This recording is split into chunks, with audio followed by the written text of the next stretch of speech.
The Cold Omaha Podcast Network.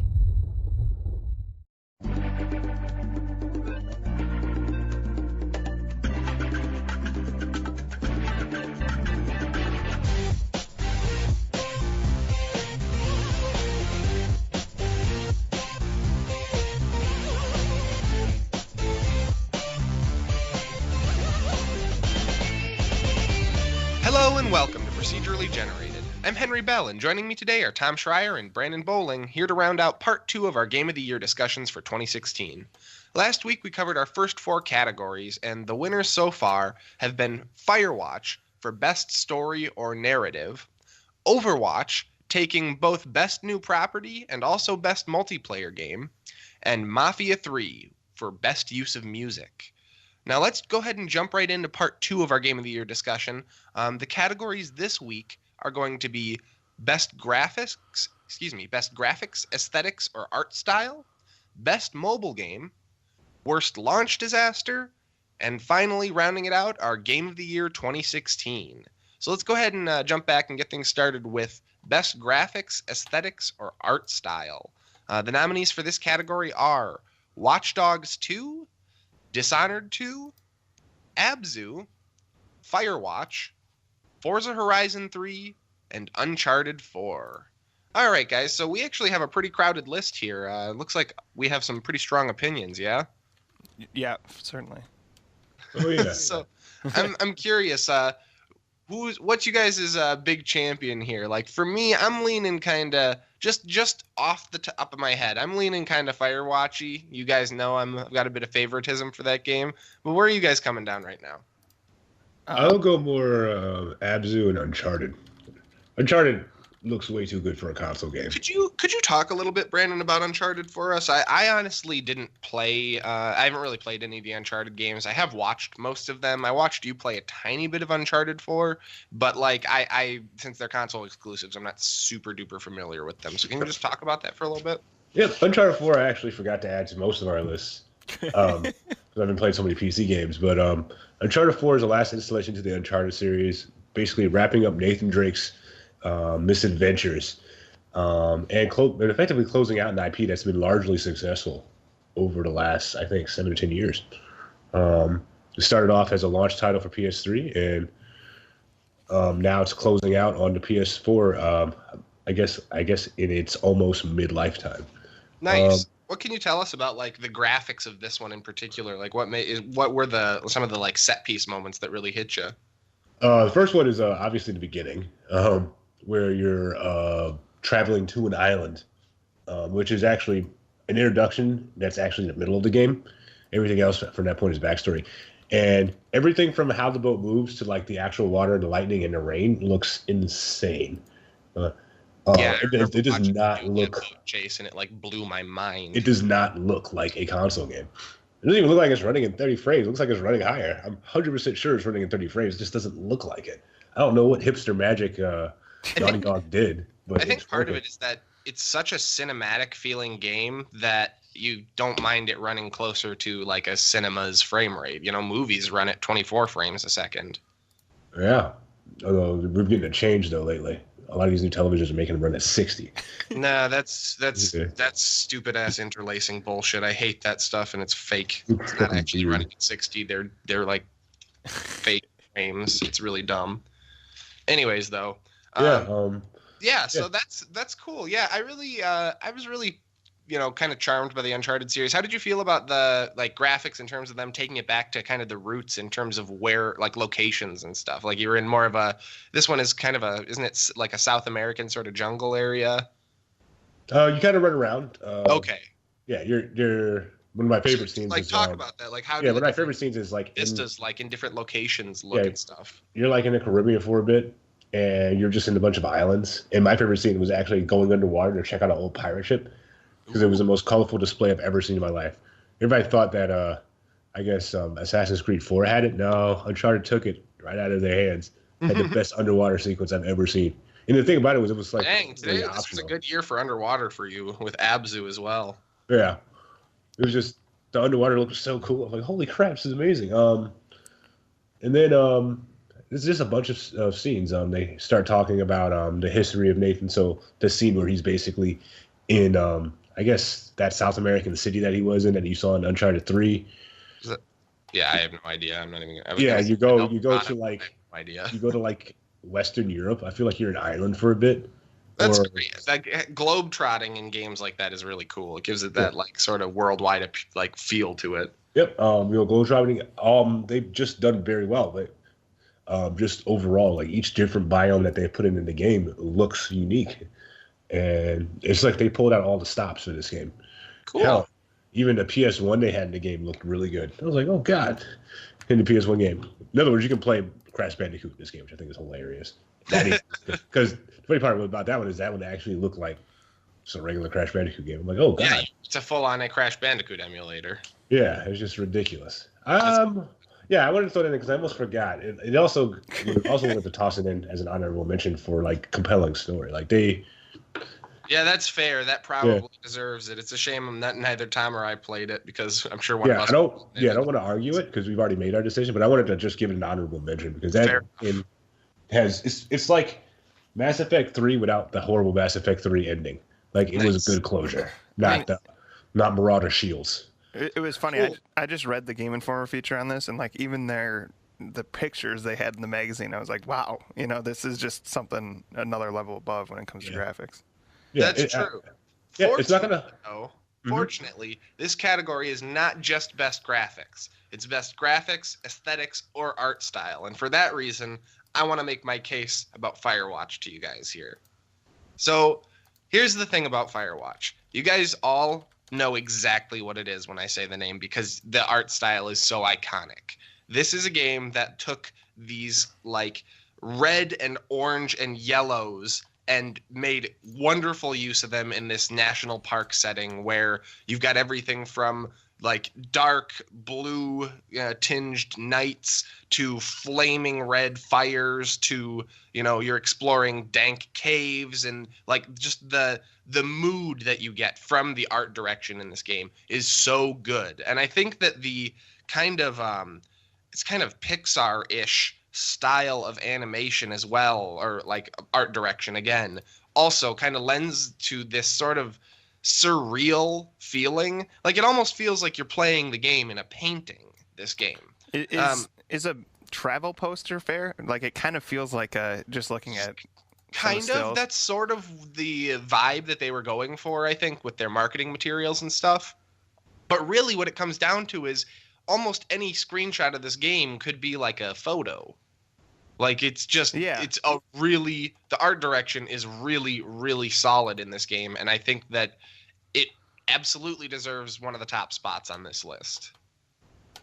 Makes sense to me. I mean, I haven't played the game. I've seen promotion for it, and I'm literally just picking up a Google image search, and it is, at the very least, it's unique, and it's what I would think of like a Wyoming or a Montana or a, kind of the Wild West or whatever. Not the Wild West, the New Frontier, but I know what you mean. I know what you mean. Yeah, definitely. No, exactly. I don't know if it wins it, but I definitely think it deserves one of the top spots here.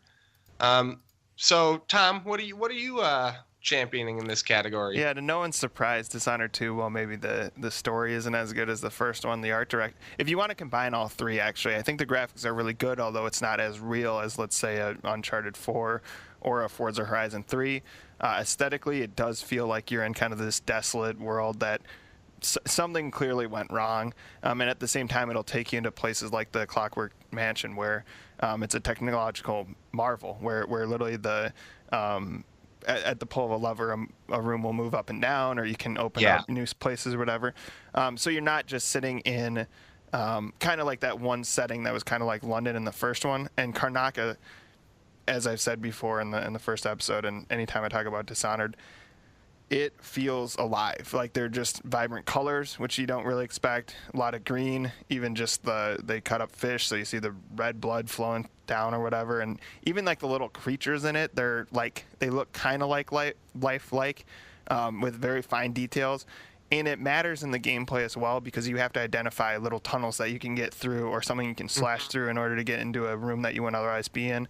The houses, even the infested ones, look really kind of elaborate in some ways, as though they were designed for these, wealthy people in the city or whatever. And then you go through the shanties, and it's a completely different design that you can tell there's this big, rich poor divide in the city. So sure. And I don't know that I can even make a great argument against this, only because like I have to say like the red fish gut area of Karnakas really struck me when I first walked through that area, because I was expecting it to be all Dunwall-ish, and suddenly there's just like bright reds and yellows of streets, and you've got people wearing colored clothes that aren't just like drab grays and blues, and I'm just like, oh my God, there's color in this world. And it's nice to have the option of all of them. Now, it doesn't probably have the breadth of an Uncharted, but in terms of the stark contrast, Karnakas and Dunwall, just I kind of like having both. I like having kind of the dreary, whatever the appeal is there. I like that appeal, and then I also like this kind of island, city or whatever that feels like somewhere where you'd vacation. On top of that, even like the Dreadful Whale, the ship you're on, is very detailed. You go into people's bedrooms and you see pictures of family and things on the on their desk that you would have on your, whether it's a glass or a equipment, if it's someone who repairs something or whatever. It just, you don't feel like you're seeing the same thing over and over again, and even mission to mission, you don't feel like you're in the same place. That's just kind of been redesigned a little bit. So, and I'd even consider it an art style in the sense that it is, while it's sort of lifelike, there is kind of an artsy take on it, I guess. There is a very distinct Dishonored art style that translates from the first game to the second. Yeah, definitely. I see that. It's kind of like a steampunk Sherlock Holmes-y sort of thing. Yeah, exactly. Yeah, definitely. I agree. Dishonored definitely deserves to be on this list. There's a couple of other ones on here, Brandon, that I think you were some champions of. You want to talk about Forza for a little bit for us? Yeah, Forza's always been a really, really good-looking game, all the way from its first iteration. The third one kind of falls into that category as well. It's the only racing game on the list. But, I mean, aside from it's kind of expected at this point that it looks really good. But I mean, seriously, you guys, it looks like really good. Yeah, it looks really good. It's kind of funny because it's become a regular expectation, not to be impressed by, but kind of required for Forza, especially if you played the first one. The first one still looks good. It's dated, but it still looks good. Yeah. The second one looked amazing, and the third one, their attention to detail is what really matters. In terms of graphically, it's good, but like for example, like your supercharger, that's like stretching out of the hood, shakes depending on how high your RPMs are, or like how hard you rev the engine. That's pretty cool. Stuff yeah, like even that. just looking at some of these screenshots and stuff, like the detail work on some of these like ATV looking cars and stuff is pretty impressive. Yep. Well, what I like Forza doing is they also tend to over detail the like NPC vehicles. Not the race cars you're driving like with during a race, but just cars that are driving around the street that are also licensed vehicles, which is, it's like kind of playing a basketball game, like, NBA 2K7 or something, or 2K17 at this point. But that's the last one I played, in case you're wondering. But like all like the people in the concession stand and stuff are all like fully detailed. Yeah, or people, That's the nice. fans. The guys Yeah, I remember I outside. crashed into like a house, and like there was just a couple of people just sitting on the porch, just like talking, like, I'm like, oh snap! There's like people and they move. That's nice. It's not just like the 2D cardboard cutouts that infamously went down like 4 years ago or whatever. Yeah, yes, yeah. It's just every part of the game is it's one of the best polished games I've seen. Yeah, I also like how you can really like get some real like kind of car porn shots of like engines and stuff when you're going. Oh yeah. Your like itemization of your cars. I mean, there's some really crazy cool engine designs. They really put the detail in. They're for God's sake, some of them that have like open tops have like colored piping and stuff. Yep, I made Henry guess where the engine is in like a Honda NXS or something. I was He's like, it was the front, nope. The back, no. Where is it? The middle. I mean, that's like a Tesla, right? The engine, I think, is in the middle, although it's more impressive internal. But regardless, focus, guys. sorry. Regardless, it was fun. Regardless, But yeah. System to do. So And this game also, since Brandon kind of touched on this, but I just want to expand on it a bit, including the DLC in this game also runs the gamut of locales similarly to something like Uncharted, I believe, because it's got, the dense forested areas. It's got the desert areas. It has the wintry mountain that all have completely different aesthetics and looks. Yep, and you have your jungle. Ah, yes, of course. Yeah, you have a rainforest jungle-ish kind of place. So you run the gambit of 4 different areas. So Although that's definitely not myself. I saw personally for the best game that I'm going to back is Abzu. Ah, of course. The watercolor painting come to life that we call a game. Yep, this has to me the best concept of graphics and aesthetics I've ever seen. This is an interesting one. Yeah, let's talk about this a little bit. So what was it that really struck you about Abzu's graphical style? Well, for one thing, I didn't think there would be multiple biomes in a game. So one thing that's interesting about this game, even though it is short, you can probably beat it if you take your time in about 4 to 5 hours. And I'm talking about like really sucking in everything. Sure. No biome is the same in this one. Every place you go to is distinctly different. And it's kind of like you go in, you start at the surface, you go deeper and deeper and deeper, then you come back up, and then you get transported to this other dimension where you start seeing plants and animals that are extinct, that are just flying around. Yeah. And it's like kind of like running the gambit of an art gallery in different sections. So so the aesthetics are generally the same, but each location is extremely different. The one thing that's crazy about it too is what complements each of the biomes or environments that you visit are the insane amounts of fish, which are all individually rendered, each one has their own, like plan, their own system. Like they're all individual. Yeah, because you can like break up the school formations, right? Yes, and there's like schools of like hundreds and hundreds and hundreds of fish, and you can swim and interact with them. Like I remember, like the larger schools, you could swim in them and you could scare them up and down like a giant like underwater cylinder. Or if you swim by them and didn't like jump up, like all the fish, I'm talking hundreds of fish, will literally jump behind you and breach with you.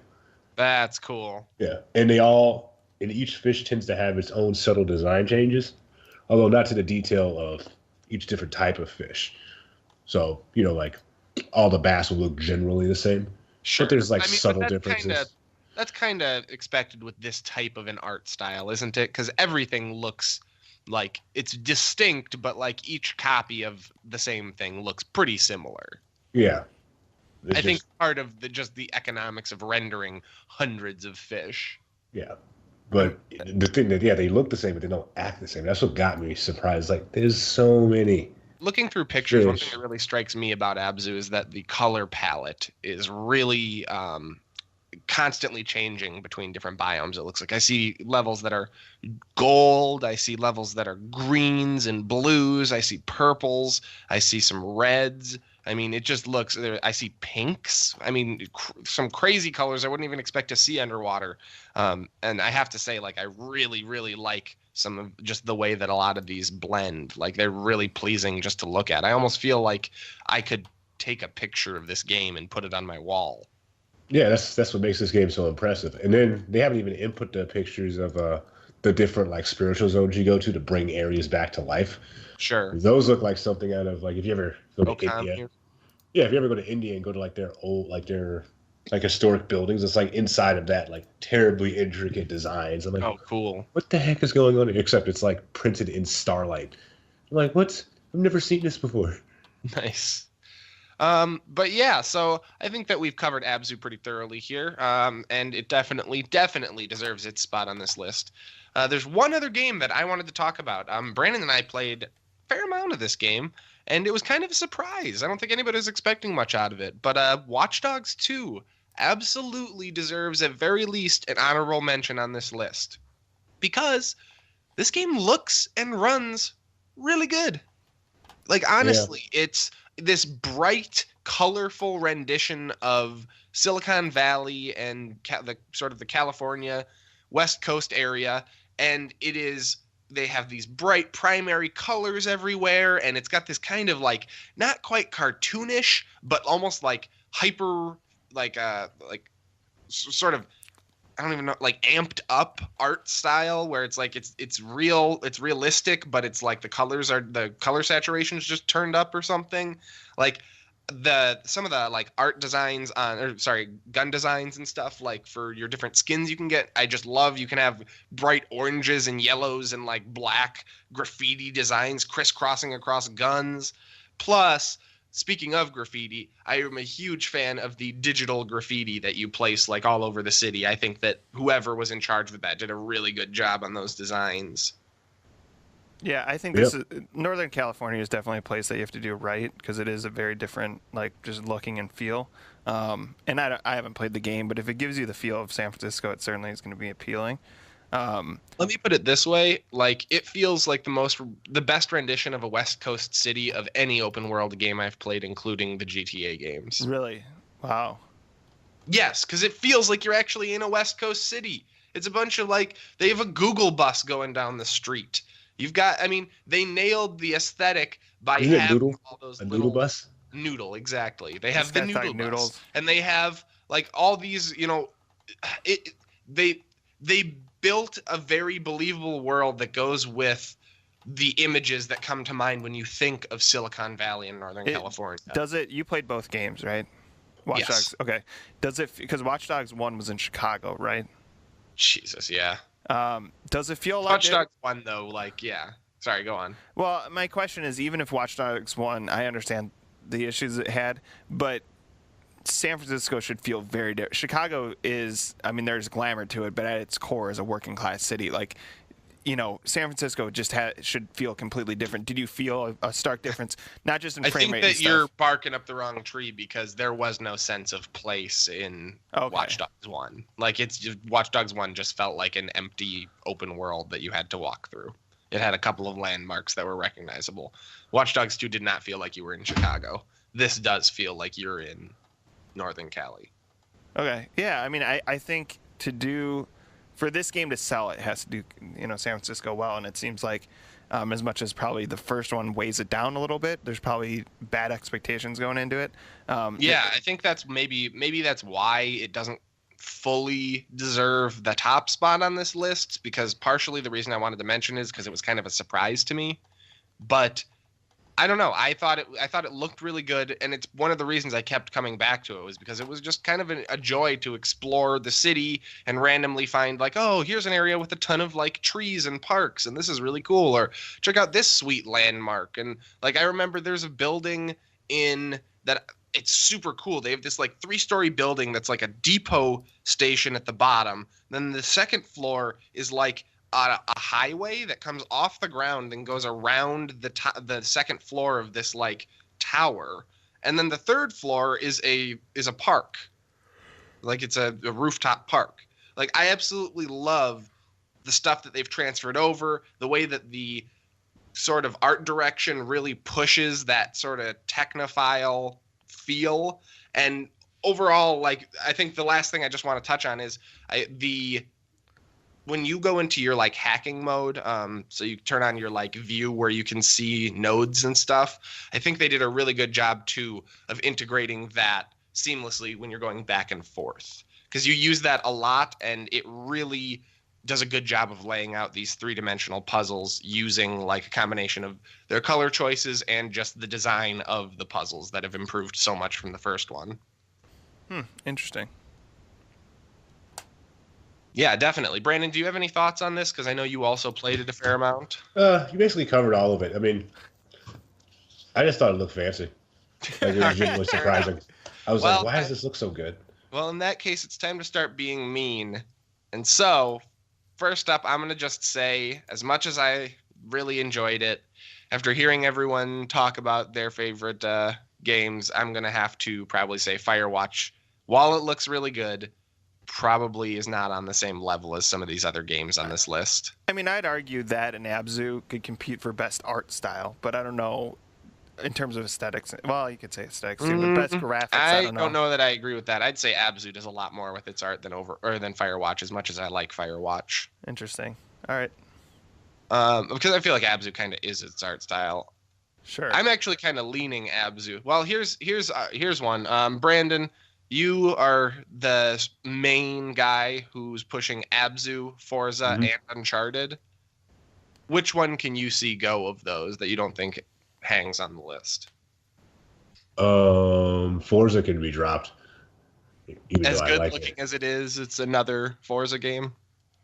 Well, yeah, it's a great looking race car game, but in comparison to like Abzu, that game effectively is art. And Sure. that's what makes that game a game. It's art and its aesthetics.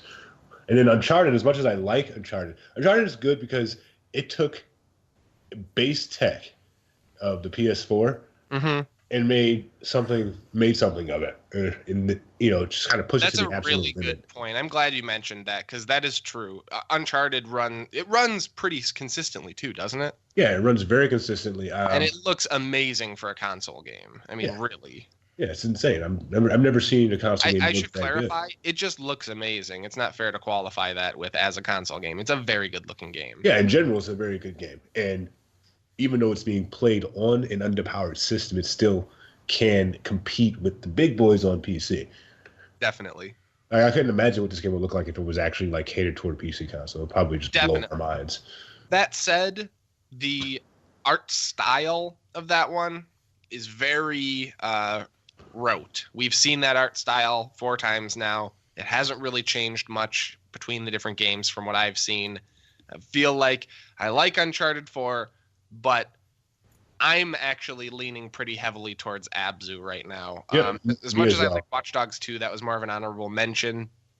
I think Yep. Abzu is art. I mean, I feel like, again, any random screenshot of that game could be something you'd hang on your wall.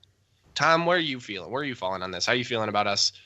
I don't think Dishonored 2 is not. I think it deserves to be in the top 3, definitely. I don't know that it beats out a game that is cell shaded on crack.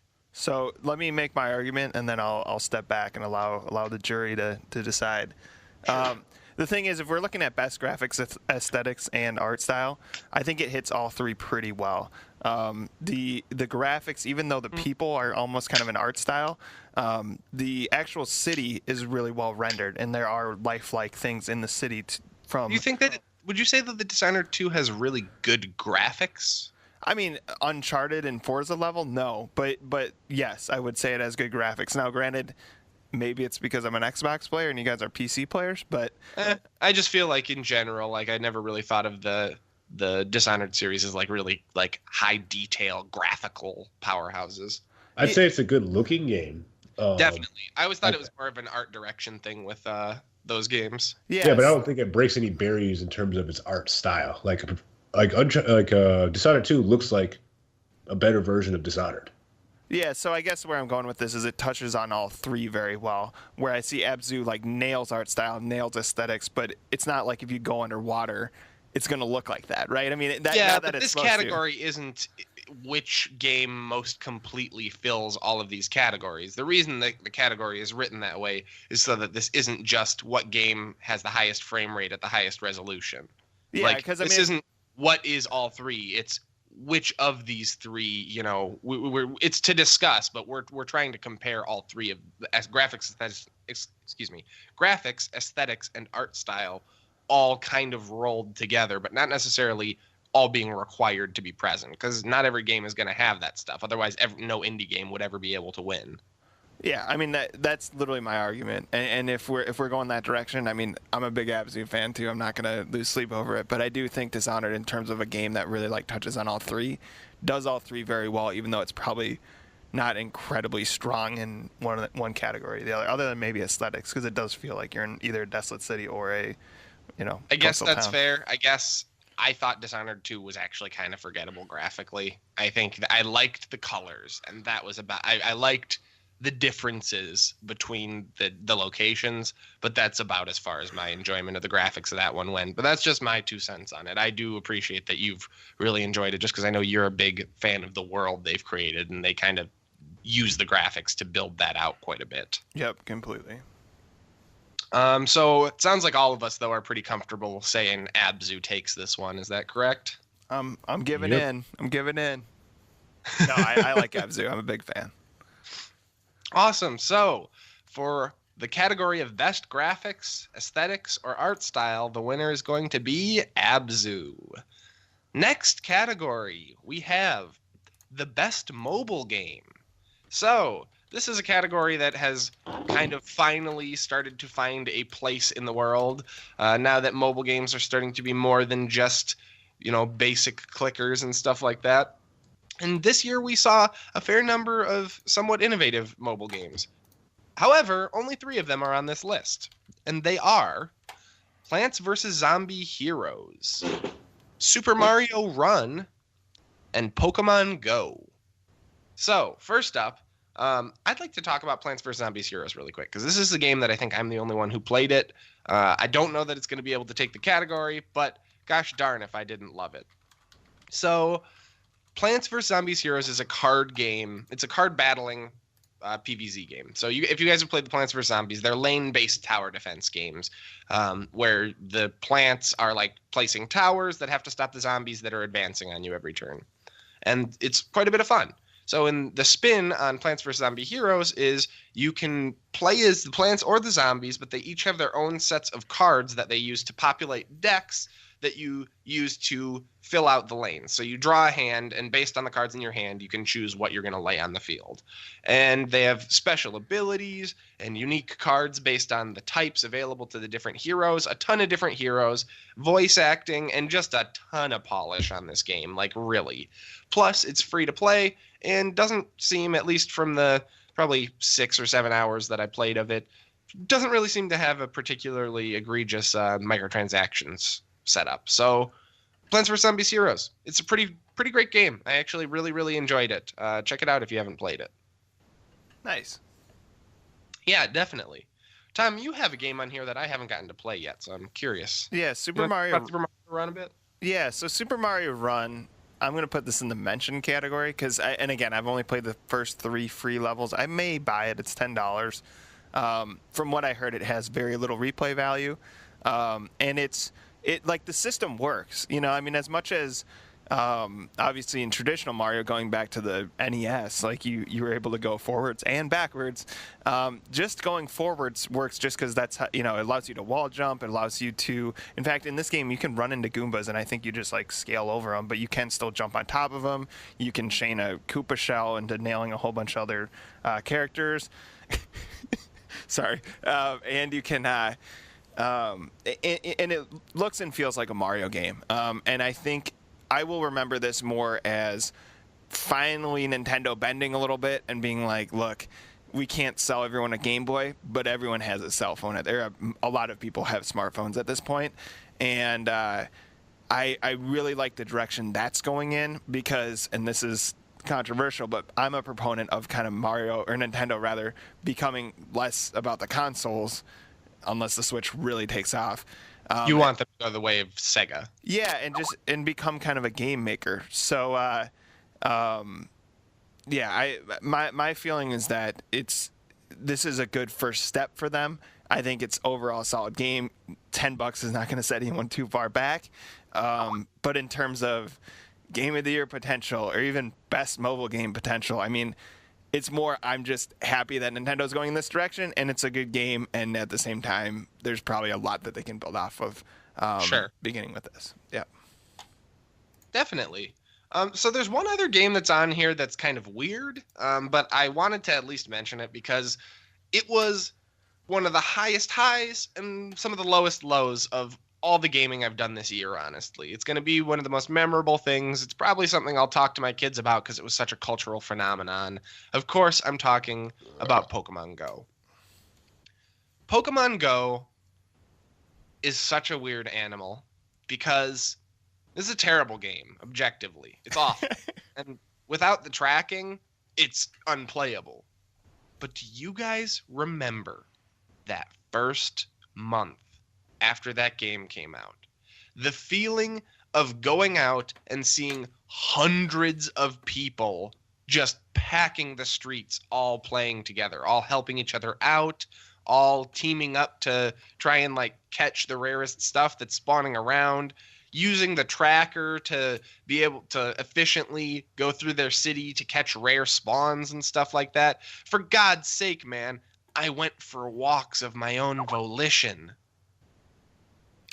I see that is pretty funny. I would say with this game that really should count for a lot, because I actually didn't like download it the first day or anything.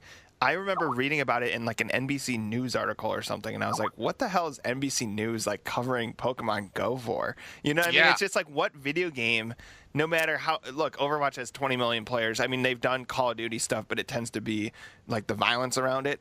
Let's be clear. This was more of a cultural phenomenon than World of Warcraft. Yeah.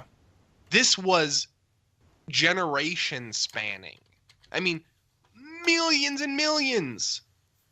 Yeah, no, I mean, a lot of people, I think it's something that people, even when it was advertised, people just wanted, right? I mean, like, people like, when I was a kid, if you would have told me, hey, you can use your Game Boy and go out and catch Pokemon in the woods or whatever, you know, I'd been cruising around trying to find Pokemon. Oh, are you kidding me? I still remember, I was the kid who was running around. Do you remember that, like, barcode scanner game where you could, like, you'd scan a barcode and you'd get, like, a random Pokemon type monster on your little digital like tiger style gamepad? No, but that sounds awesome. It was pretty amazing. That was back in the 90s. Anyways, I mean, let's say this, because I think you're heading this direction anyways. They didn't deliver on all their promises. Like, you can't trade Pokemon, you can't battle. There were big server issues. There was I mean, I'm probably just scratching the surface. It's not that good of a game in the first place. It's a bad game.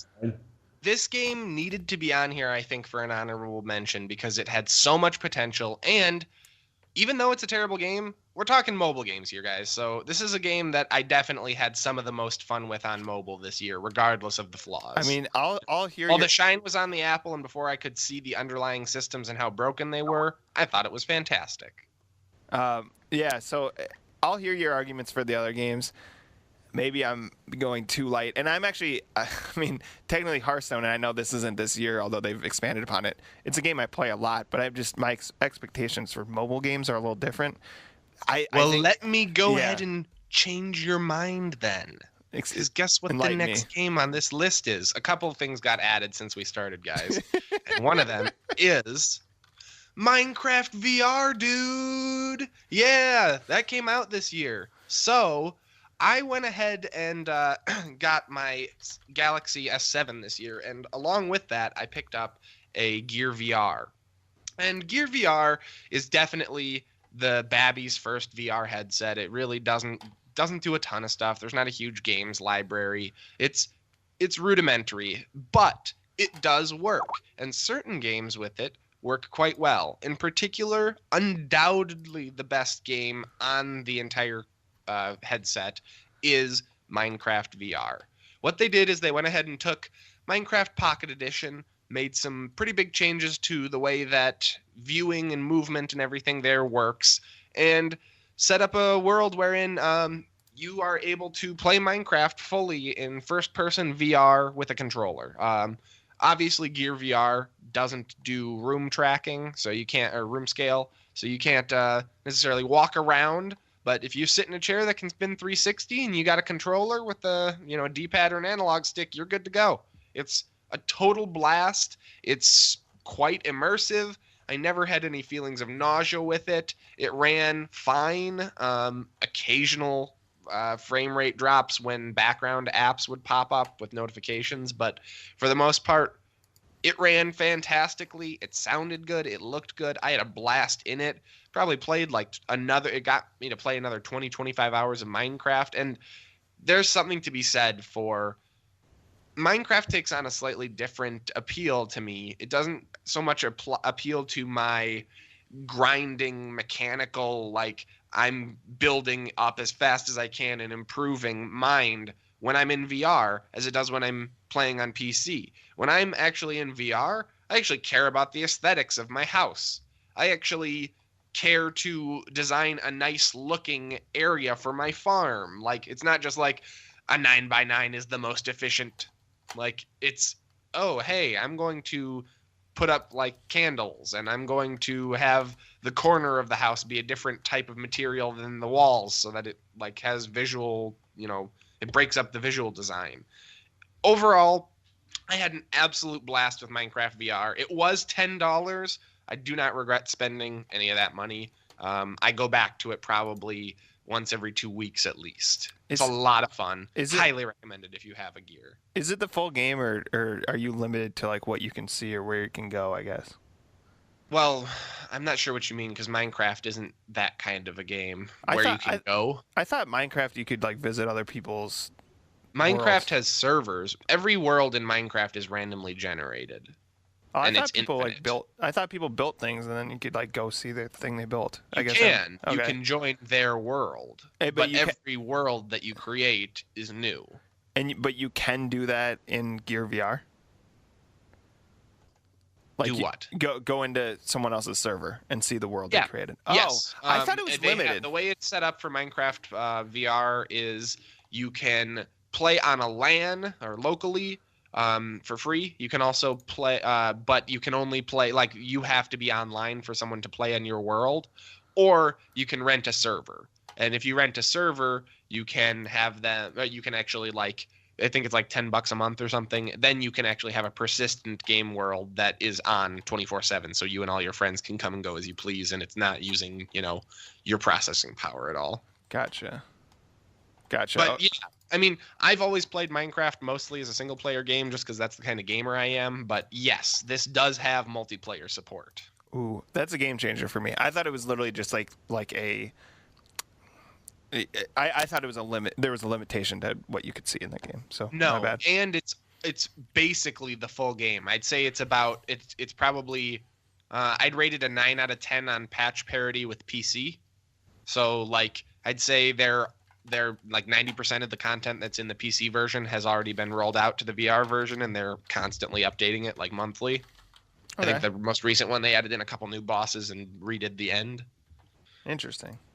But yeah. Minecraft VR. I know this is kind of a weird one because the gear is involved here, but I think this absolutely counts as mobile because the processing power being used is my phone, and I'm looking at my phone with the Gear VR. Sweet if it doesn't explode. All right, S7. I'm S7. done. And there is one more game on this list that was added in last minute, and I have a feeling I'm going to be asked to make the case for it because I think I'm the one who loved this game the most. And that would be Pocket Mortys. So you guys remember this game. This is the Rick and Morty Pokemon spin-off that came out in January of this year. Yeah. And it's a blast. It is exactly what it sounds like. It's a fun tongue-in-cheek parody of Pokemon that has like you going around the Rickiverse as Rick, catching all the different multi-dimensional versions of Morty. And so you've got all the different ones from the show that you get to see. You got the Cronenberg Morty, you got normal Morty, you got, I don't know, Fish all Morty? kinds of different Mortys. Skinless Morty, Psychic Morty, weird fetal Morty. I don't know. It's a crazy, weird, fun game. It has really good sound assets, and it's a lot of fun to play. And I don't feel like it's pay to win either. Unfortunately, it is as a Pokemon clone, it is extremely repetitive, and I would say it's even more repetitive than something like Pokemon, just because of the way that you are constantly just going into the randomly generated dungeons. Are we gonna get Pocket Mortys Go? I don't know. I'm kidding. I would totally play that. That would be sweet. That actually be kind of impressive. Just a bunch of Mortys running around and you can catch. Oh God, I'm trying to catch this weird-looking Morty, but I can't. Oh, Tom, you move. I'm trying to play this game. It's not as bad as the one time I caught that Snorlax out of somebody's lap. Remember that? That was pretty funny.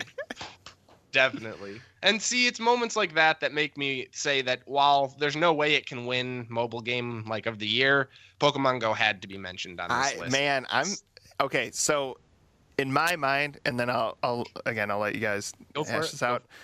In my mind, it's between Pokemon Go and Minecraft because like those are the two cultural phenomenons right now. And Pokemon Go, a mobile game, like made the news, and Minecraft, in a big way. It wasn't just a 50 minutes of fame. It was very well covered. Minecraft VR, they took something that was obviously wasn't a new idea, but they took something that was really popular and did it really well, it sounds like. So those are my two kind of in the running right now. Fair enough. I'm going to say I think that hands down it's Minecraft VR. Sorry, guys. That's a full game. None of these other games are are real games. I mean, Minecraft Super Mario is a real Run it's just a short game. No, you played 3 levels of it, but it's a mobile game. I mean, it's not like it's not a full Mario game. You're tapping to make him jump. I don't think that's the issue. I think the issue is more like an NES game had more levels in it, which is ridiculous. No, I mean, there is definitely a big difference between a runner game and a Mario game. Yeah, there is, but I think it works. I guess that was my point. Runner games are not the same thing as a platformer. They're like precision rhythm games, basically. Sure, fair. Platformers are more like manual dexterity. I don't know. I feel like I am into Mario Run from what I've seen of it, but it seems very simple. Like, I mean, Minecraft VR is a fully realized game that you could play for hundreds of hours. No argument for me on that. Plus, you guys, it's Minecraft in VR. See, that was the thing for me. It's between, as you said earlier, it is between Minecraft and Pokemon Go. Pokemon Go did start a phenomenon. Like, everybody in the world was playing that game, and you saw it. Like, people in New York were like, there were literally like waves of Pokemon Go players because somebody saw like a Dragonite. Yeah. I mean, that's got to say something. But at the same time, like, Minecraft VR, even though Minecraft did create a phenomena, but also at the same time, like, it's Minecraft on your phone. Here's the thing, you guys. Here's what it comes down to, I think, more than anything else. Pokemon Go just is not the best mobile game.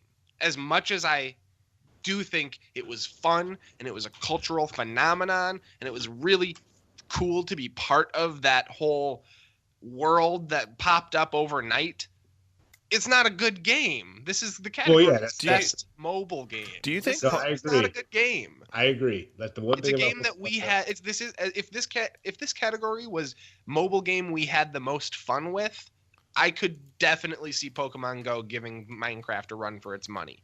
But if we're saying best mobile game, I think that it's got to go to Minecraft. So let me ask this, and I actually agree with you, but I think this is important. Do you think we'll be playing Pokemon Go 2 years from now, or do you think that it's so broken that people will forget it?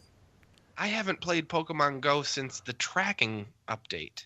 And you don't think there's anything to bring people back? Because it was huge. Not unless they bring back tracking, add in battles and trading, take away the ridiculous microtransaction heavy setup that they've started leaning into, fix the ridiculously poor location system. You know, here's one thing that you two probably aren't thinking about is, remember we had the City Boy Pokemon Go experience. What? You do realize there are no Pokestops outside of cities, right? Fair. It's not playable for like most people. Fair. Well, I guess most people are in cities, but you get my point. Yeah, if you're not. I don't know.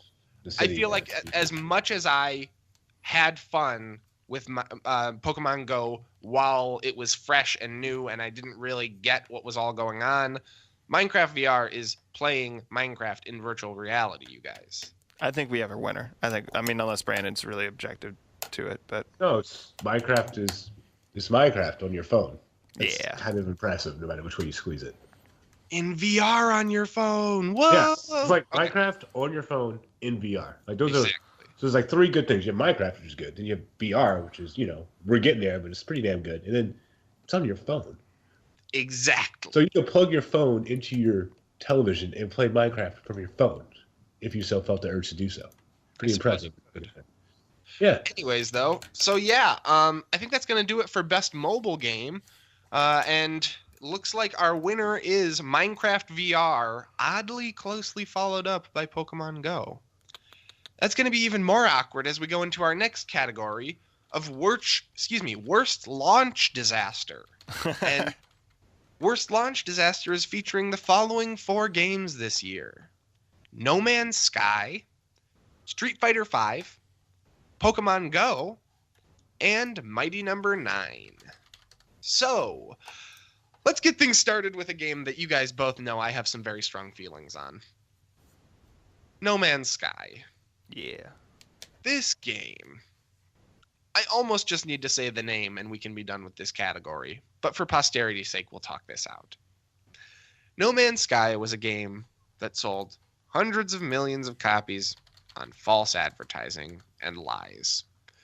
It did not deliver on any of the media that was released to us from E3 footage or the actual Steam trailers. And yet I still bought it because it just wanted to believe it was going to be great. It's $60 title, correct? Yes. Well, guess what, guys? It wasn't great. It was really not great. It was missing features that were promised, everything from multiplayer to being able to get freighters at launch to having creatures like sandworms to having monsters that can affect the environment by doing things like knocking down trees and stuff like that, to gravity being a thing, to the fact that you're supposed to be able to fly between the different solar systems freely, but you can't actually, the difficulty with returning to any one place, the lack of any feeling of real permanence to anything in the world, the incredibly simple and repetitive story, quote unquote, that I hesitate to say, and more than anything else, and this is a Game of the Year episode, so there will be spoilers, more than anything else, the huge fuck you that is the ending of that game where they start you the fuck over. Fuck No Man's Sky. Okay, so let me lead in with this. First of all, could this have been a contender for art style? Absolutely not. Maybe most bland art style. Having a variety of colors does not an art style make. Fair enough. What would you describe this art style as? Dried Play-Doh? Purple. Anyways, better question. If this was a $25 to $30 title that launched in the PSN store or whatever, is this a good game? $25.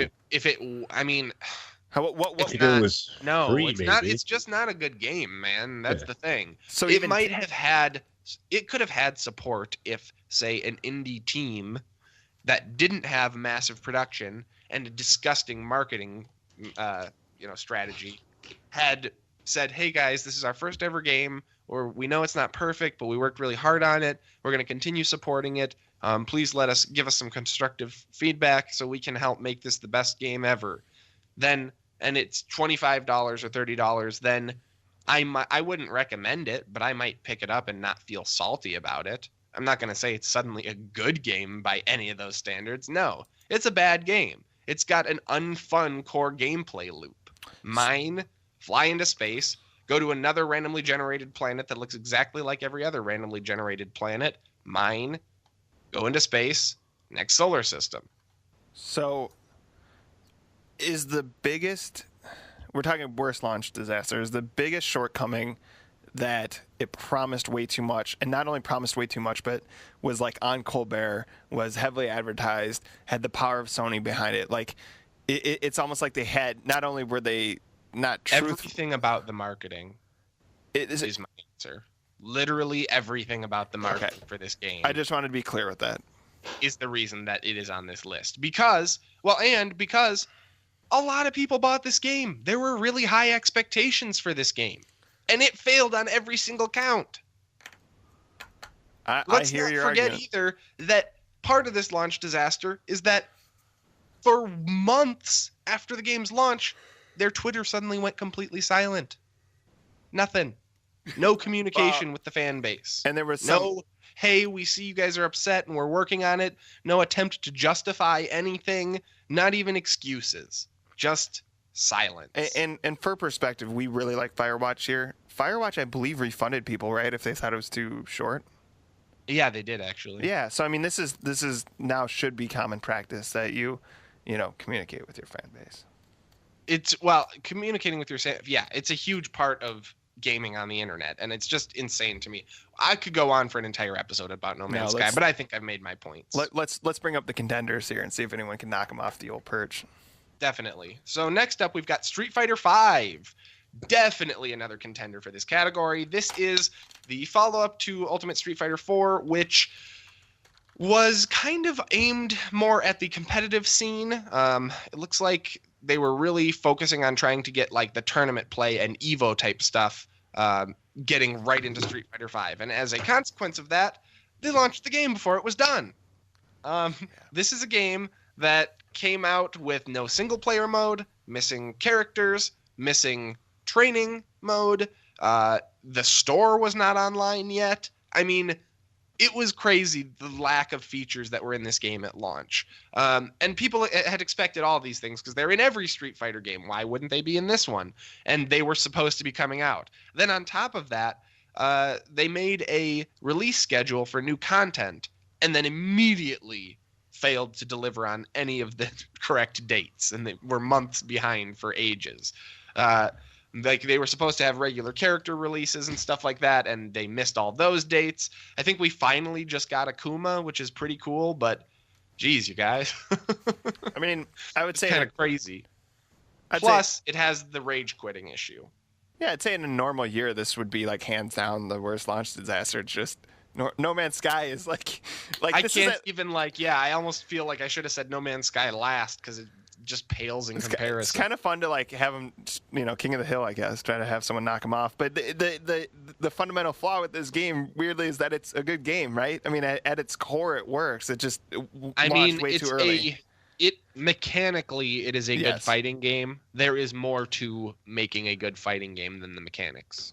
So yeah, but No Man's Sky, you're saying even as a $20 PSN title would not be good. So I mean, that's the difference. I wouldn't recommend it. No. Yeah. So I mean, the thing is, we should mention this. This is a mess, but in my opinion, like No Man's Sky takes the cake here. I think you're right that Street Fighter V does not beat out No Man's Sky. However, I do think that the other two on this list may give No Man's Sky a run for its money. Next up, we got Pokemon Go again. So we talked about the praises of Pokemon Go. Let's talk a little bit about the not praises of Pokemon Go. I mentioned people who live out not in major cities. Imagine trying to play a game based around the economy of either you buying Pokeballs or you walking to Pokestops to get the item for free. However, there are no Pokestops within 10 miles of your house. Suddenly, this is not a game that you can really play, huh? Unless you're driving, which is ridiculous. And also, the game prevents and is, illegal. I mean, my argument for... Let's set that aside. Okay. Tracking. I feel like I can be done with this one now. Pokemon tracking, you guys. Do you remember this? Does this ring a bell to anyone? Tracking system constantly going down during the first weeks of launch. Then people producing the third-party Poke Tracker so that people were able to actually play the game enjoyably and not just be running around in circles for hours catching Pidgeys and Rattatas. And it was installed, I believe, in its final week before it was banned by, it was some 80% of the player base of like hundreds of millions, or I don't know about hundreds of millions, but of millions and millions of players. And Niantic, being the geniuses that they are, were like, this is not how we intended the game to be played. Completely shut down third-party API support. And their player base said, all right, then fuck you. And most of them left. This game has a very unfriendly business model if you do not live near a Pokestop. It is ridiculous the amount of grinding you have to do, catching Pidgeys and Rattatas and stuff like that. And I even feel like some of the additions they've made down the road, which technically shouldn't fall under this, but even some of the stuff more recently has continued to push these really, it's like they're trying to supplement their player base decrease with even more money from microtransactions. This game completely rubs me the wrong way. The launch is a textbook how not to communicate with fans, and I think definitely is at least on this list with No Man's Sky. I agree, except that I would say this. Like, this game came out. This is, I guess, my strongest argument against that. Like, this game came out without a ton of hype, right? I mean, they released videos it came out with massive hype. Do you not remember the YouTube video with all the people like in the real world running around and like there's real CG Pokemon that they've superimposed in? They have like everyone in Times Square fighting Mewtwo. That was the Super Bowl commercial, right? Or am I thinking that was the Super Bowl commercial for this mobile game, Tom. Fair. You're right. No hype. Not no hype, but like they hyped it in the same sense that they hype. Well, no, this is the most hyped mobile game of the year. Fair. I'm losing my argument here. Sorry, I just can't abide by. Pokemon Go had massive hype and was anticipated for almost a year before it launched. Is it a better game than No Man's Sky? Well, at least No Man's Sky has its That's foundation. a hard question. Because Pokemon Go is not really a game. No Man's Sky is a really, really bad game.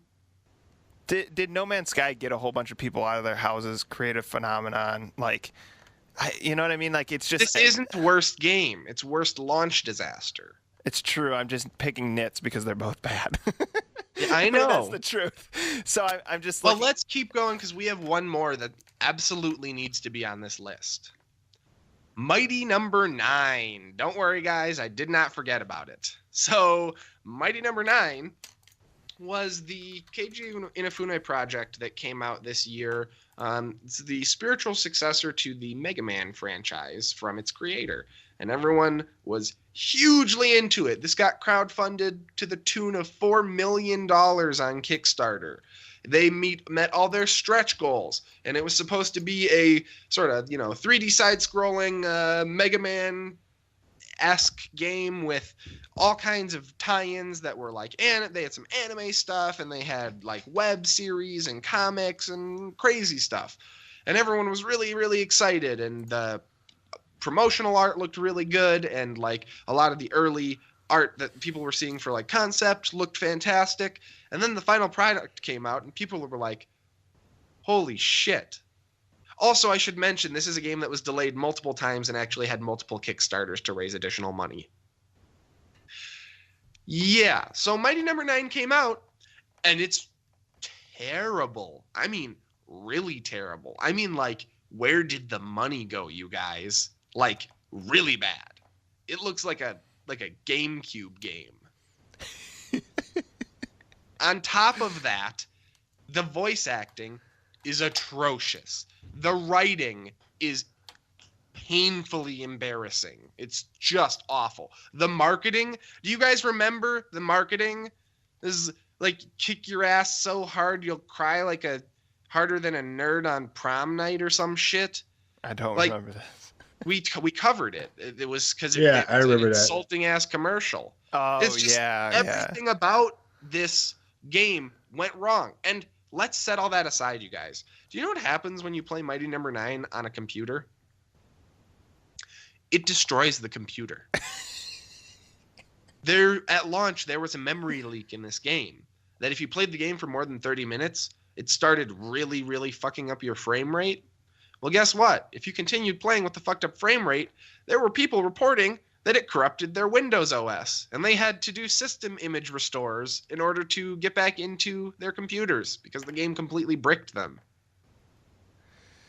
Okay. So yeah. So this game made $4 million. Fuck these people. Fuck this game. It's probably about a 2.5-hour game, all told. And long enough to break all your computer. The characters are completely uninspired and lame. The Mega Man style power-ups are terrible. And the actual main mechanic of the game, the dashing, does not feel good. It doesn't work well, and with a lot of the stage designs is actually counterintuitive, like on icy levels. It is not a good game. It's not. I'm sorry. So here's, unless Brandon, do you have a comment here? No, not really. I say Mighty Number 9 and No Man's Sky are kind of vying for the top position in terms of launch disasters. I would personally agree. The reason why I say that is that we're talking like magnitude here because these are all really bad. Which one got noticed? I would say No Man's Sky in the sense that it was really, really pushed. And like Pokemon Go, people will say, well, yeah, it has all these issues, but at the end of the day, like it was a Super Bowl commercial and they did all this promotion and it was a cultural phenomenon for a couple months. I mean, in some ways, that is a success. What? Can I ask you a quick question? Yeah, fire away. Do you know a single person who plays Pokemon Go anymore? I do not. Although, to be fair, like we're in Minnesota, but... So what? We got a 12-mile-long skyway. Yeah, true. And the one comment I had about the rural area is like, at least among the people I know who live in like the exurbs or farther out, like that is kind of a trade-off they have, right? They know in their city there may be a Target, but not this or whatever. You know, they drive more than someone in the city where they trade-off now is you're not allowed to play some video games because you live in a low population area.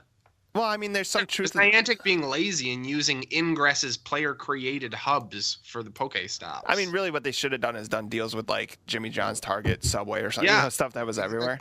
Or they should have just set up like random locations as Pokestops. Whatever. Yeah, I mean, but I think the point is like there is some issue too that, especially in our almost always online era, that is a video game wide issue, right? If there's a big day one patch, you may not have internet if you're out, you know, in the sticks or whatever to play that Internet game. Infrastructure is not the same thing as a company specifically ignoring a massive segment of their audience. No, and that's fair. I mean, in Minnesota, I believe it's 60% of the population lives in the Twin Cities and then 40% outside. So you are eliminating at least 40% of Minnesota's population. It's probably pretty similar. Depends on the state to state. But no, it's a good argument among. There's a lot of better arguments, I guess, why Pokemon Go is a disaster. But I think if you just asked a random person, hey, was it a success? You'd go, it was in some sense. Like, it really got big for a really long time, and it will be documented. I think people will remember the Pokemon Go thing, at least if you look into video games. I can't wait to see the Pokemon Go documentary in 10 years. Well, not that. I'm just saying someone who's talking about the cultural impact of video games, it will at least get mentioned. I'm not being sarcastic. I can't wait to see what the retrospective documentary in 10 years on the Pokemon Go phenomenon looks like. You do remember there were stampedes, right? Like, it's a big thing. No. Like, people got killed, like Pokemon Go will be remembered, no doubt. And that's why I think you're right. I don't think that it's going to take the top spot. I mean, the disaster. The thing with No Man's Sky is that anything that gets that much hype should at least, like, I really feel like it came out. People are like, this sucks. I know that there was the whole Twitter thing and all this, the Hello Games, and that's really important. Don't get me wrong, in the issue with their fans. It's incredibly important when we're talking about launch disasters because communication is a huge part of launching a new game. No, and I'm not downplaying it. I'm just saying I think my number one issue with that is, like, let's say you are just a casual gamer who was watching Colbert one night, and I just remember the Colbert segment. I think he was all over, but saw him playing the game with Stephen Colbert, and they're like, that looks cool. You could, like, not realize that this game launched. Like, you literally could not, or at least say, or maybe your first impression is that sucked and forget about it, which is pretty incredible given how much marketing they had. You're saying this average Joe sees it on regular old television. Yeah. And they don't know it launched? I could see it happening, right? No. Wait, what are you talking about? The Colbert episode was to announce the launch. They know it launched. It came out like a week after that. Oh, well, whatever. My bad. That was the point of the appearance. I thought he was talking about it. I thought it was further out, but I don't remember. Maybe it was, but I'm sure that the release date was repeatedly said during that.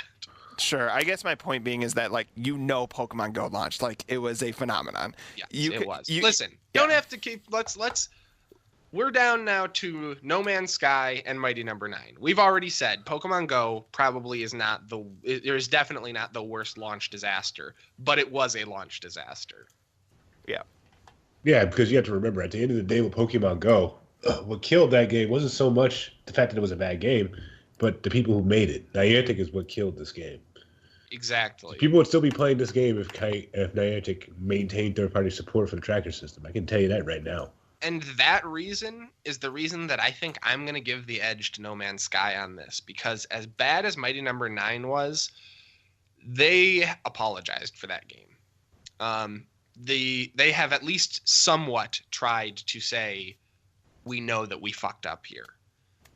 No Man's Sky and the team at Hello Games are some of the most narcissistic, arrogant fuckers I've ever had the misfortune of having to deal with for this kind of thing. And I don't think that it's even, like, it almost felt malicious from them. This is outright false advertising. They made millions on the backs of lies. And that's outrageous. And then they had nothing to say about it when called on the carpet. I think that alone makes No Man's Sky the worst launch disaster of 2016. Sold me. Yeah, no, it was definitely the worst one. Well, that's going to do it for our first three categories. We're going to take a short break here, and we will be right back with our Game of the Year for 2016. Don't go anywhere. All right, so without any further ado, let's go ahead and talk about our game of the year for 2016.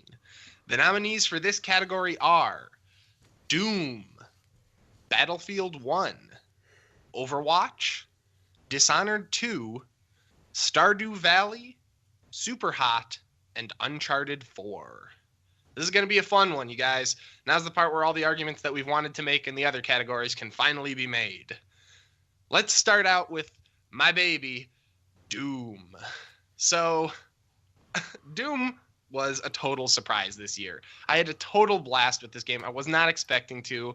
I thought after what I'd seen of the multiplayer and after playing the multiplayer beta, I was really not expecting anything from this. And oh my God, did it blow me away when I played the single player campaign. I absolutely adore this game.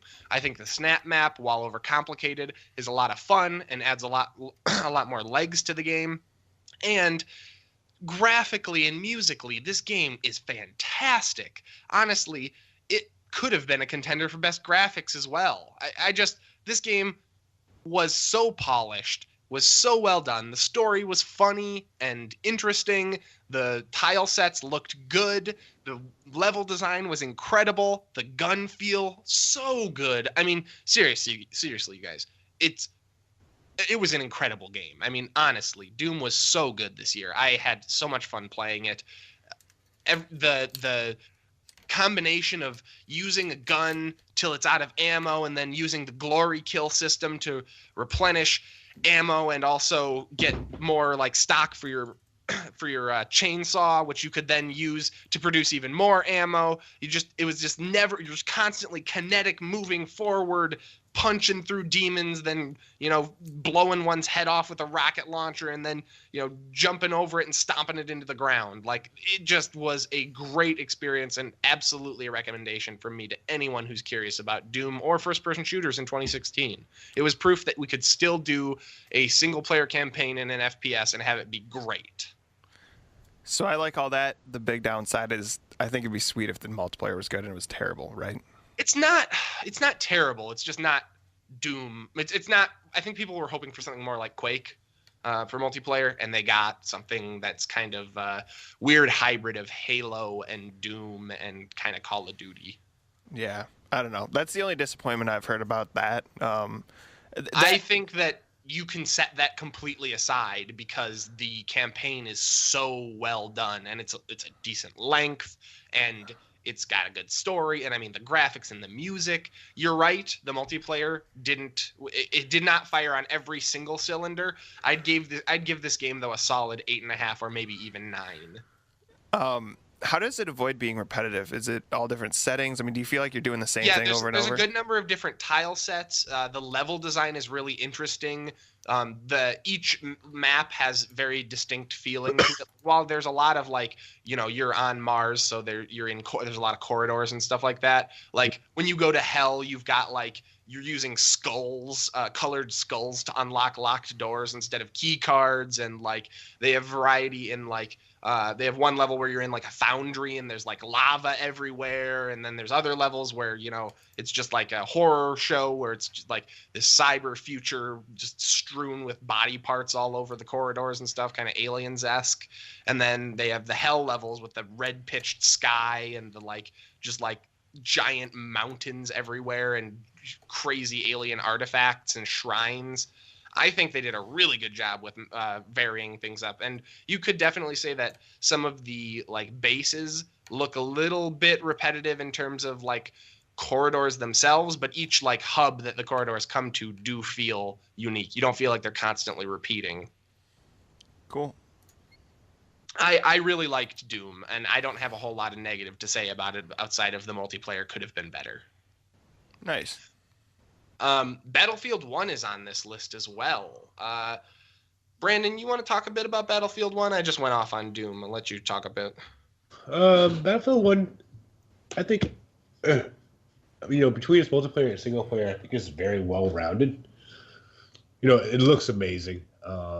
To say the least, it's majestic as all hell. Go into any YouTube video and just watch somebody playing this game, whether it's multiplayer or single player. This game, it definitely is immersive just in terms of its visuals. Gun feelings are good.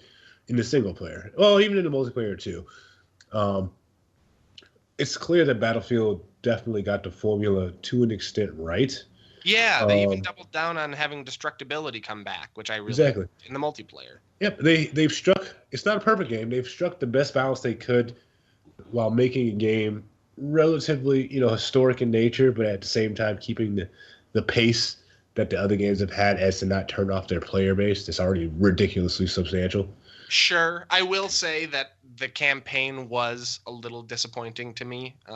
But I have a couple complaints about Battlefield 1, but I did enjoy playing through the campaign for what it was, for being, a Battlefield campaign. Yep. That said, I do have some issues with like the historicity of some of the sniping and stuff like that, and some of the weapons that are like the number of automatic weapons that are available to everyone. And I do have some questions about time to kill in the multiplayer. But as far as the multiplayer goes, and then in the single player, I actually was not a huge fan of the story itself in the single player. I really liked the set pieces a lot. I really liked some of the like artifacts and stuff you got to use and to shoot down and all that. But like the actual like, I was compelled in maybe 2 of the 5 story segments, I'd say. Like I actually like really cared about what was happening. In some of the others, I was just kind of like, all right, so this is the next level. We're just going to go through. We'll kill these guys, etc. So I don't know. I wish the campaign was a little bit more diverse feeling. Even though you go to a whole bunch of different locales, I didn't necessarily feel like I felt like I was traveling all over the world to truly different venues of the war. I feel like a lot of World War II games did a better job of nailing that with like the 2 different fronts. Yeah, I agree. But yeah, so Battlefield 1, though, was very good this year. It looked really good graphically. I don't know that I would call it Game of the Year. Next up, we have one that I know Tom wants to talk about. His favorite. The one that's already taken 2 categories, and better not just sweep this whole thing. Oh, it better. They could have done art direction. Just kidding. Anyways. So Overwatch is what we're talking about. Yeah, so my argument with Overwatch is not only do we have the base game, which was really good, built up a big fan base. They've had the World Cup already. They talk about 20 million users. But beyond that, just a slew of really interesting characters, and just Blizzard kind of being like, yeah, we can just, as it's been said before, in the year of the shooter, go in and kind of knock this category out of the park. So, or this genre, I should say. Having said that, since it launched, we got 3v3 mode. We have Oasis. We have multiple different, like Christmas and Halloween themes, whether it's skins or completely different game modes in terms of Halloween. And I don't know. I mean, it like the hype for this had been pretty big, and I feel like it matched it or exceeded it at times. So the biggest argument I have with this is that I will probably play Dishonored for the first quarter of next year. I will probably play Overwatch for like the next 3 to 5 years. I mean, whenever Overwatch 2 comes out, I guess that'll change things. But I don't know. I mean, I feel like it just has longevity. I think they continue to add on to it. I think. Yeah, even and I the wouldn't base hold game your was breath solid. for Overwatch 2 because WoW is coming up on 11 years now. Yeah, so my point being is like, I mean, and I say this as someone who's played Grand Theft Auto Online, which has a lot of faults. For the last, I think we talked about this like 3 years now or whatever. So maybe it's the type of gamer I am, but I've kind of like been disillusioned by Destiny. I'm not playing Call of Duty like I used to. I was hyped about Star Wars and that didn't deliver. I mean, Overwatch is kind of my first-person shooter, and I think for a lot of people, even people who don't like it, that they would say the same thing. I think you're right. I'm just curious, what do you think about the lack of a single player component? Do you think that weighs in here at all, or do you think that's not really relevant? I think it's a fair argument. I mean, I like the videos they made. I like the characters they have. I like that in some ways, because there isn't one, you can kind of let your imagination run wild with what these guys do on their daily basis or whatever. But sure. I mean, sure. you know where they came from, right? You know McCree from the Wild West. You know where, I don't know, they come from all sorts of different places. But the point being is, I would have maybe liked to see one. In fact, even maybe just like roll out something. It doesn't have to be super long or whatever. I don't know. Maybe to rebuild hype in 3 years they do that or something. I don't know. Sure. For me, my thing was I don't necessarily need a story campaign. I actually really like how they've conveyed the characters in the world of Overwatch over the last year. However, I I wouldn't have minded like maybe some more cooperative or sort of defensive versus AI type modes, Like the where you'd Halloween. be able to practice your skills and maybe be able to play in a setting where you don't feel like you have to be performing quite as much. Because even in casual, like, you don't want to let your teammates down, but you don't have to worry about that kind of thing as much when you're doing versus bots match, which I'm always been a big fan of in first person shooters. Go ahead. They should have something like the Halloween event year round. Exactly. Yeah. I just wish there was a permanent version of that, and then this game would somehow get another point out of me. I mean, like, maybe this is out there, and I know that Telltale's kind of run its course for some people, but wouldn't this be like a sweet Telltale game? Like, if you had all the characters involved in... No? Shut up. No. All right, fine. I pissed off Henry. Stop it. Stop it. Ignore that when you're considering my argument for Overwatch for the game I'm of the just year. saying, Blizzard has maybe had the best world building and marketing for this we've ever seen. I don't think that Telltale can beat that. I mean, seriously, the videos, the comics, like, yeah, it's so good. Yeah, so Sombra hacked BlizzCon. Yeah, so that's all my argument for Overwatch. I think that's very fair and definitely deserves a spot on the list. I'm curious, though. You kind of nixed your next nominee already. Yeah, I thought about just taking it off. I mean, Dishonored 2 is a Game of the Year contender for anyone. You want to at least give it an honorable mention here? Yeah, no, I mean, my argument here is Dishonored 2, I think, for someone who liked Dishonored 1 is a Game of the Year contender. If you hadn't played Dishonored, or certainly if you don't like it, you're going to disagree with me. But I would say, while Dishonored 1 probably could make a decent movie, Dishonored 2 is more just immersing you in that world. And so if you really like the world from Dishonored 1, you're really going to love this game. If you don't, I think if you played Dishonored 2 straight up without playing 1, you probably wouldn't even like the franchise. Like, you'd probably just be like, what's the That's an interesting story point, there? because this is definitely a game that was most bought by fans of the original. Yeah, and so it's interesting. It's kind of how you look at it. The thing with Overwatch is you can look at it from every angle, and it's pretty good, unless you're just a strictly single-player person. But and even then, some of those guys are playing this. So, I mean, Dishonored 2, for someone who loved Dishonored 1, you would think of it as a Game of the Year contender, but that eliminates a lot of people. So there's that. Okay, well, that's our honorable mention for Dishonored 2. I also played it, so I also definitely agree that it's worth noting as one of the best games of the year, but I would agree that it probably doesn't hang with some of these other ones on here. I agree. Next up, we have one from me, Stardew Valley. You guys know how much I love this game. This is that Harvest Moon clone we talked about last week, or spiritual successor, I prefer, that I think is maybe the best in that game type.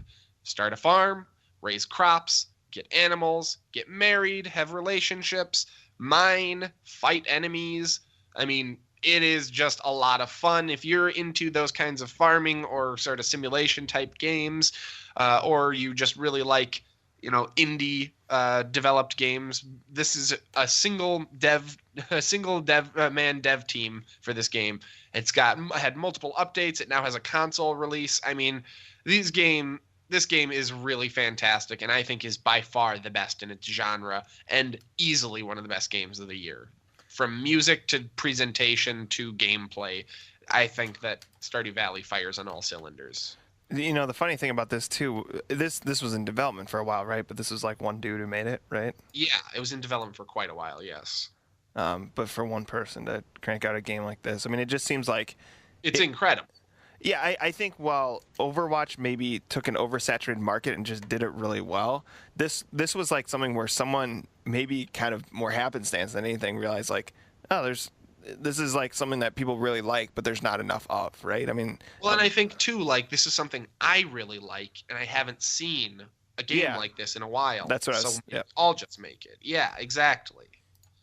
And he did, and I think it plays like a passion project. Like it's you can tell that a lot of love went into the game, which you miss that a lot with a lot of AAA titles and stuff. I'll give Overwatch credit where credit's due on that, but games like Doom and Battlefield 1 definitely do not have that same vibe of. I feel like Doom maybe. Battlefield 1 I feel like is a little more rote, and we got to produce one for this year. Yeah. Whereas these are like. I genuinely care about this one game release. It's not part of a franchise to me. Although you could see them building on it, right? Like new areas or something. Well, I mean, he's updated it consistently. He's still updating it, so I'm not. I mean, yes, but I don't feel like it's missing anything. Everything he's added in has been additional. It's been like he added in additional same-sex partners if you are doing the relationship stuff. He added in, obviously console support. He added in, I think, some additional zones that you can go to and some stuff you can do later on once you're further into the game. He's going to be patching in patching in co-op soon. Like, there's all kinds of great stuff for it. I think that the lifespan has been really good for the game, but I don't necessarily feel like there probably will be a Stardew Valley 2, but I don't think it's going to be this year or next year or something, or 2017. Right. Definitely a solid game though, and I think it absolutely deserves to be on the list. Makes sense to me. Next up, we got Super Hot, and I think I'm the only one who's played the full release of this. But Brandon did have that indie cred because he played the Flash version of it. This is a really cool game. We talked about it a little bit last week, but just for those of you who may not have caught that episode, Super Hot is a game where it's a first-person shooter in a really simple polygonal world where time only moves when you do, and you are catching or punching dudes and grabbing their guns out of the air and shooting them, and then teleporting into another dude's body and punching a guy to death and taking the bat he was carrying and throwing it across the room to grab a katana. It's very cool. It's constant flowing motion. It is the red light, green light of first-person shooters, I think I said last week, and I really, really enjoyed it. It's an indie release. It's not a full-price game, but it plays like one in my opinion. It's got a solid length to it.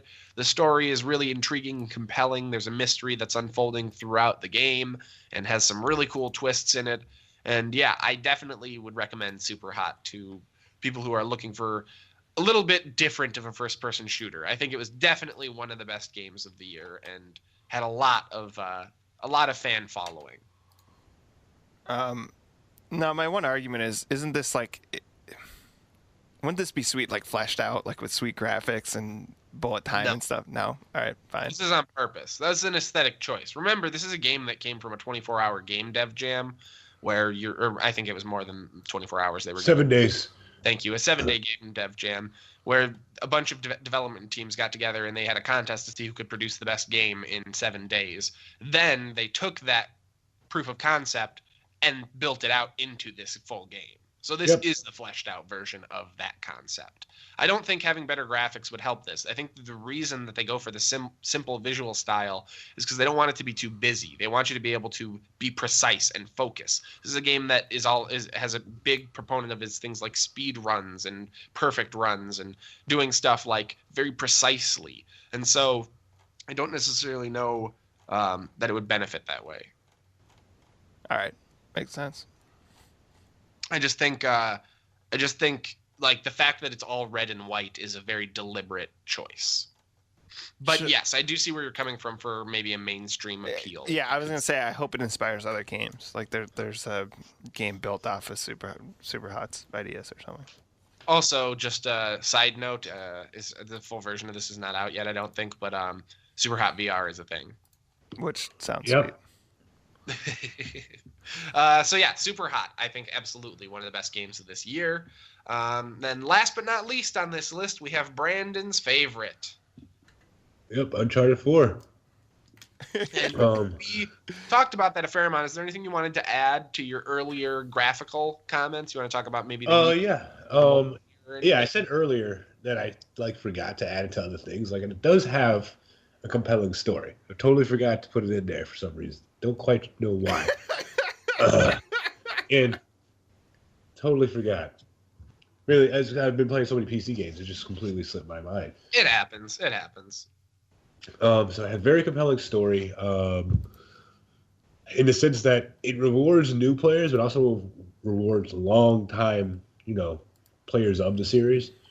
And like I said, it's a closing of an IP. Naughty Dog said, okay, let's polish this bad boy off. And quite frankly, this is one of the few games where they're ending the series, and it ended well. Sure. I use Mass Effect as an example. Mass Effect 3 was great until the ending.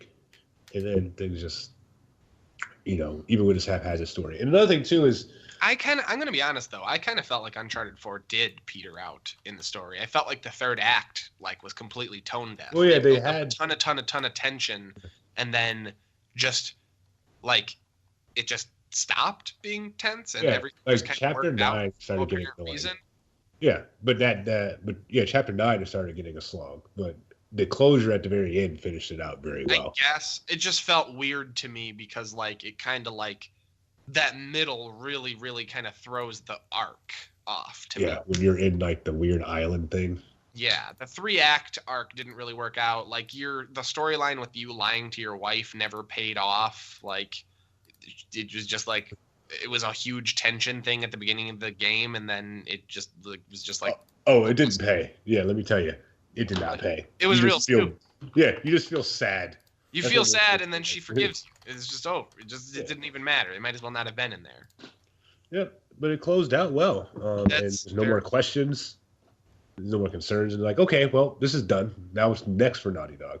It's a very good combination of all the things that matter in the game. It had good length, graphically looked good, very diverse gameplay. You can choose throughout the whole game whether you want to go in hot or cold, and there's avenues that you can use for either option.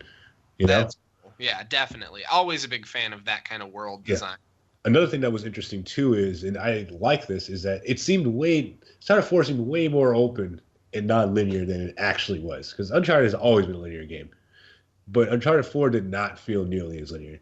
Many of your maps are very open-ended. There are scripted points, of course, like the driving and the boating, like the boat scene at the very beginning. Those are scripted, but a lot of it's very open-ended. And you can actually choose. There was one where when you're in the boat checking out different islands to try to find a bunch of lighthouses to do a location. You can do that in any order, although it does tell you what order you should do it in. You can do that in any order that you want, and I thought that was pretty cool. And because of that, you are not nearly badly as punished as if you're trying to do a stealth playthrough and you screw up one section.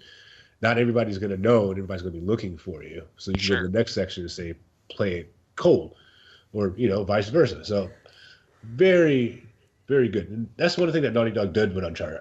Naughty Dog constantly innovated and made a game that was the same, which was the same, but added more refinement each game. Definitely, they've always been really good at polish with that series. Yep, and then that's what they did in this one. It's it's good. It was a good finish. I'd like to see what they do. Definitely. I want to see what they do with their new IP when they get around to it. Does Uncharted 4 have multiplayer? Yes, and it's actually not too bad. What does that mean? It's extremely average? Well, you're talking to a guy who hates multiplayer, so I'm always going to have a negative review of it. But it actually turned out people actually it's pretty solid. It's you have your capture the flag options, or more accurately, save the relic. Is it tacked on feeling? Do you think there's people who get up every day and play Uncharted 4 multiplayer? Or is it more just and it's got multiplayer? I think it's got multiplayer. I don't know, because I've never thought of Uncharted as a multiplayer game personally. But then again, I can say the same thing for Mass Effect 3. Multiplayer, except for the first one? I don't even know if the second one even had multiplayer. Oh, really? I know the third one did. I know the third and fourth one do, but I don't know if the first and second one do. I know the first one doesn't. Gotcha. Don't know about Just wanted to mention that might be a weaker facet of the game, similar to Doom. Yeah, I think it's tacked on because they did so well with the story anyway. Here's the thing. If you take the multiplayer out of 3 and 4, you still got a good game. I think it's definitely tacked on in 3 in the sense that they just wanted people to keep on playing it after they finish the story. But I'm you don't really need to do that because... And maybe 4, it was just we had it in 3. Yeah, but it's still, from what I've heard, still relatively good. It's fleshed out, which is nice. But at the same time, does it really need to be there? No. Fair enough. All right, well, we got our list, guys. Let's get to the drag-out boxing match here. I'm going to make this a little easier on us, and I'm going to go ahead and say I really, really, really enjoyed Super Hot. I really think people should check it out.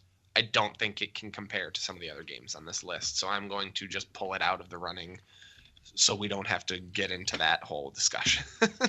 Yeah, and I think... so right now our working list is Doom, Battlefield 1, Overwatch, Stardew Valley, and Uncharted 4. Do we have Tom, anyone? I mean, if we had someone else in the room, maybe someone else would be pulling hard for Battlefield 1. Are any of you guys pulling really hard for Battlefield 1?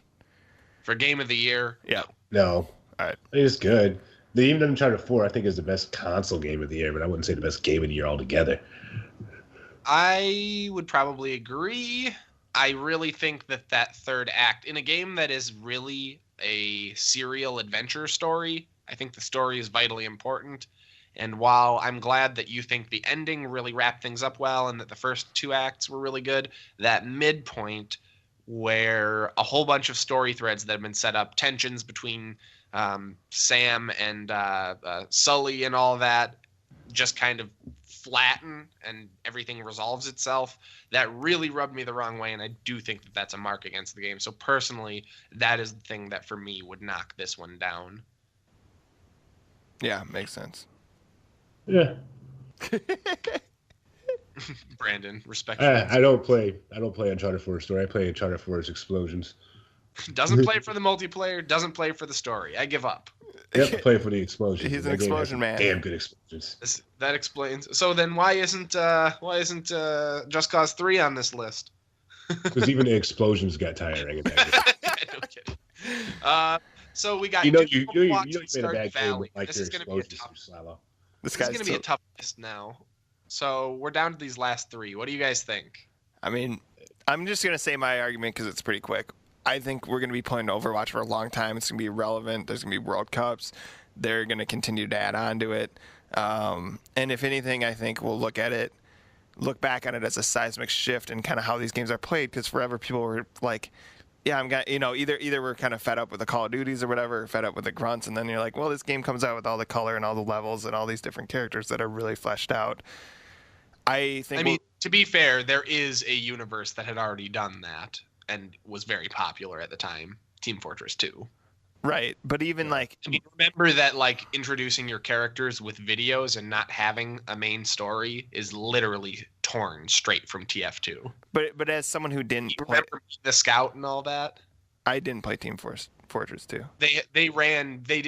Valve released videos, CG videos, just like the Overwatch videos that were meet the Scout, and it's just like. But even if we're talking, building the character. Sure. I mean, I guess, and I think a lot of games build off of each other. I'm just saying, like, even if we're mentioning those two in the same sentence, it means Overwatch did really well.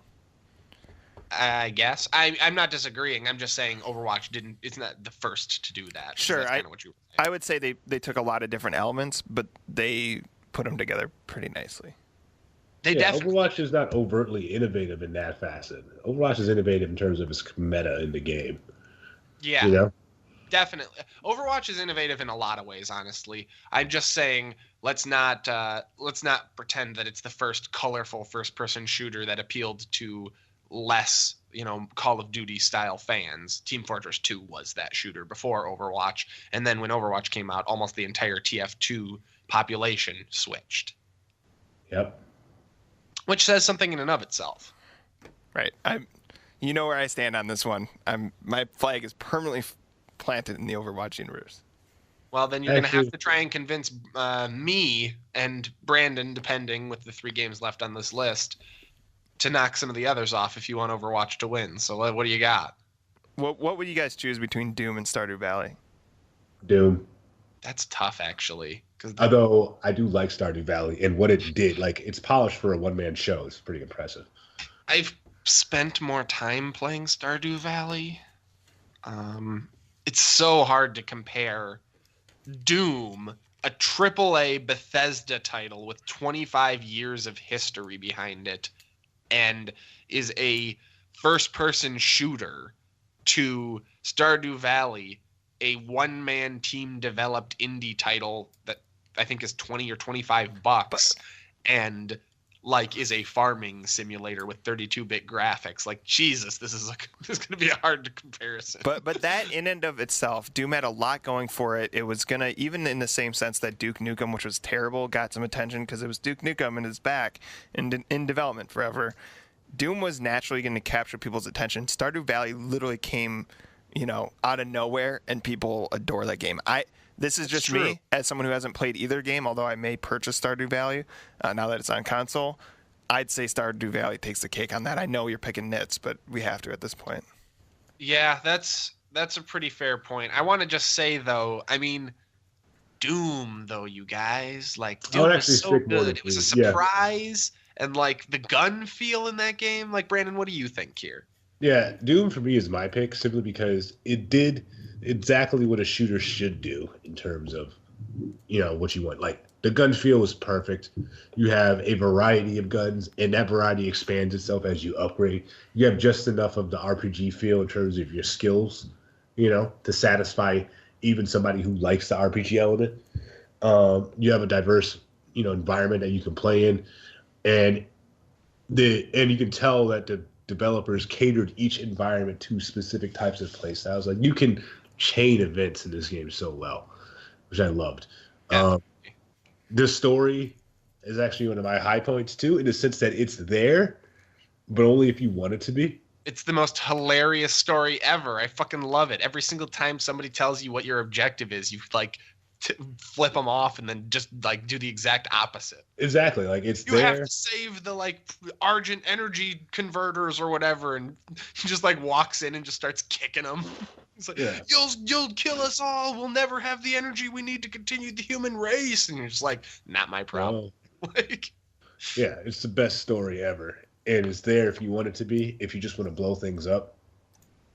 I mean, that intro, you got the intro, that first 5 minutes, you wake up chained to a slab, rip out of your manacles, and just start murdering demons immediately. Oh, it's pretty good.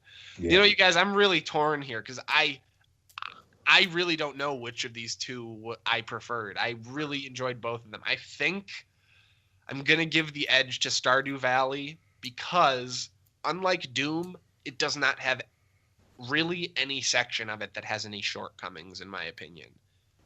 Everything it tries to do, it does extremely well. Doom, the single player is flawless. It is the best single player campaign I've played in the last half of a decade, easily. That said, this game has more than single player. Snap Map is overcomplicated and a total nightmare to learn, and the multiplayer leaves a lot to be desired. And unfortunately, I think those two things are the thing for me that's going to knock Doom off of this list. Mm-hmm. I agree. I think if Doom has a sweet multiplayer. You were leaning Doom.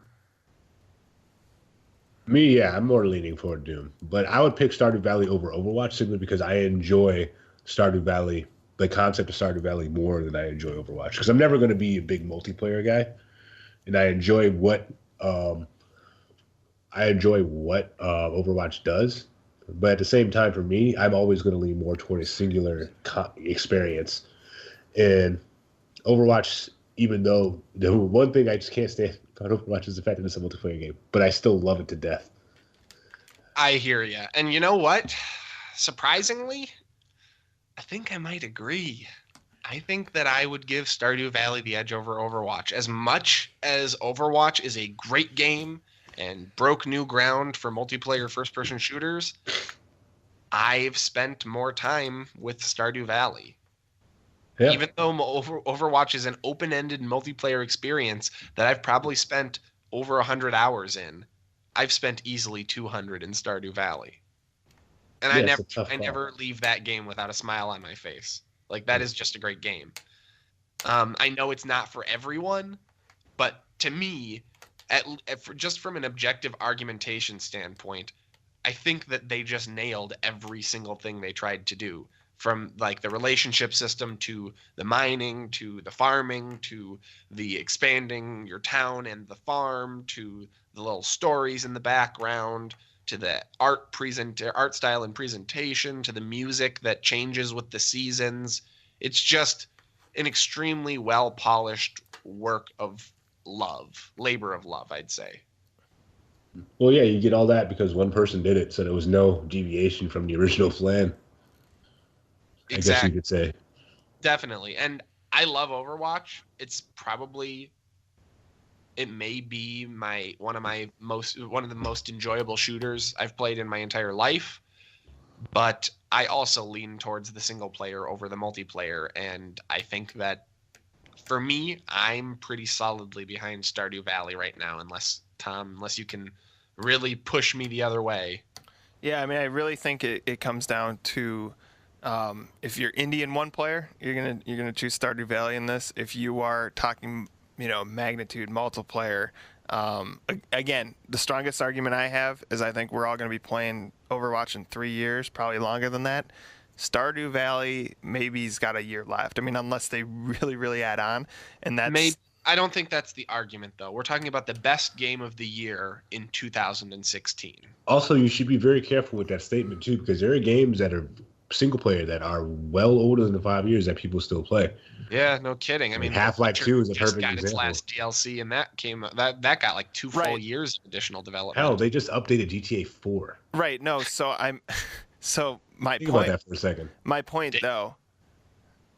Okay, my point, though, is that the year that Half-Life 2 came out, if it's Half-Life 2 versus an indie title that was really impressive, big-time underdog, people really love, touch, like...